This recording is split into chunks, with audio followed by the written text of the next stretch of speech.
What is the area of this yellow part? The answer is 3x squared plus 10x plus 8. Let's work towards this answer. So we know that these are all squares. We see the Pythagorean theorem here.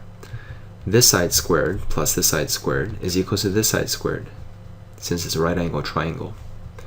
Now we know that this is the length of a square, so this is 2x plus 3. This also must be 2x plus 3. The area here happens to be, the area is going to be the side length, 2x plus 3 squared. The area here is going to be the side length, which is x plus 1 squared. And what do we remember about Pythagorean theorem? We recall that c squared, the long side squared, is equals to some shorter side squared. We'll just call it a squared plus b squared. Now the c is always the hypotenuse, the longer side. So this squared, this length here is squared, which happens to be the area. This is the area. This area here is equals to this area here plus this area here.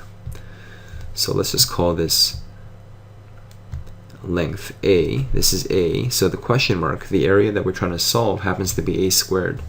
So we're trying to solve this area, which is a squared. That's what we're trying to do. We're trying to solve a squared, not a, but a squared. We know what this area is, c squared. This happens to be 2x plus 3 squared is equals to this question mark, that's a squared, plus b squared. That's the area of this, which is x plus 1 squared. So we can solve this question mark. So the question mark happens to be this value here, 2x plus 3 squared, subtract minus this value over here. Let me just move this over. So this is 2x plus 3 squared. I'm going to subtract both sides by this amount here. So this moves over, switches signs, minus x plus 1 squared.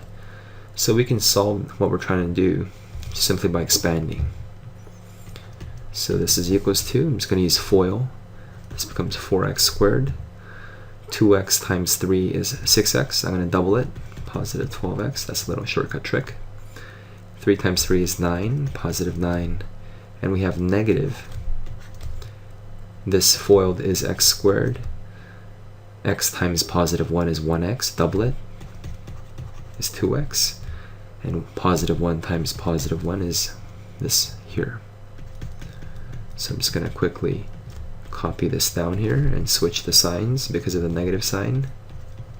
We're essentially distributing the negative sign to each term. I'm going to focus on each like term here. 4x squared minus x squared is 3x squared. I'm going to underline all these like terms here, the ones with including the signs, which is positive 12x, and negative 2x is plus 10x. And then I have these numbers left over. Positive 9, negative 1 is positive 8. So this expression here represents the area of what we're trying to solve.